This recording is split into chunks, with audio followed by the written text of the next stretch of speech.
Assalamualaikum warahmatullahi wabarakatuh. Halo semua, perkenalkan nama saya Sevi Oktavia dengan NIM 15142520027 dari Prodi S1 Pendidikan Matematika Universitas Muhammadiyah Semarang. Pada video ini, saya akan menjelaskan mengenai kritik terhadap filosofi matematika yang absolut. Sebelum masuk ke intinya, kita harus mengetahui apa sih filsafat matematika itu. Jadi, filsafat matematika adalah cabang filsafat yang bertujuan untuk merefleksikan atau merenungkan dan menjelaskan sifat dari matematika. Ini merupakan makna dari epistemologi yang menjelaskan pengetahuan manusia secara umum. Selanjutnya yaitu pandangan absolutis mengenai pengetahuan manusia.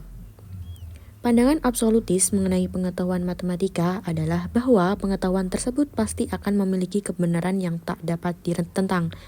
Pandangan absolutis terhadap pengetahuan matematika didasarkan pada dua jenis asumsi, yaitu dari ilmu matematika, mengenai asumsi aksioma dan definisi, dan dari sudut logika, mengenai asumsi aksioma, aturan inferensi, bahasa formal, dan sintaks. Nah, untuk yang pertama yaitu ada logisme. Logisme adalah aliran pemikiran yang menganggap matematika murni sebagai bagian dari logika. Pendukung utama dari pandangan ini adalah G. Leibniz, G. Frege, B. Russell, A. N. Whitehead, dan R. Carnap. Di tangan Bertrand Russell, klaim logisme memiliki formulasi yang paling jelas dan paling eksplisit. Ada dua klaim. Yang pertama yaitu semua konsep matematika pada akhirnya dapat diredukasi menjadi konsep logis asalkan hal tersebut diambil untuk memasukkan konsep teori himpunan atau konsep lain yang setingkat seperti teori-teori Russell. Yang kedua yaitu semua kebenaran matematika dapat dibuktikan dari aksioma dan aturan inferensi logika saja. Nah, untuk yang kedua yaitu ada formalisme.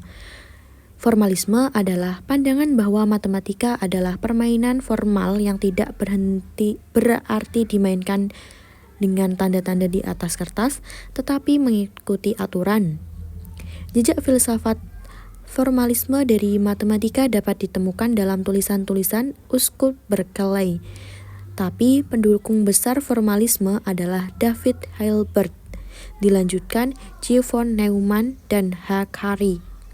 Dalil atau tesis formalis terdiri dari dua klaim.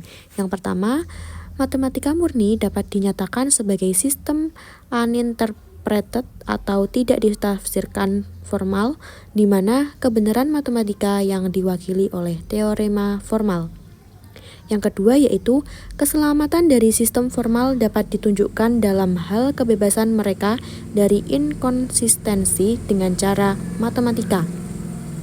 Yang ketiga ada konstruktivitas. Program penganut konstruktivis adalah salah satu dari proses merekonstruksi pengetahuan matematika dan merubah praktek matematika dalam rangka melindunginya dari kehilangan makna dan dari kontradiksi. Pada akhirnya, konstruktivis menolak argumen non-konstruktif seperti bukti Cantor yang menyatakan bahwa angka real itu tidak terhitung, dan hukum logis seperti excluded middle atau pengecualian titik tengah. Kritik falabilis untuk absolutisme. Yang pertama menyangkut logika yang mendasari pada pembuktian matematika lainnya.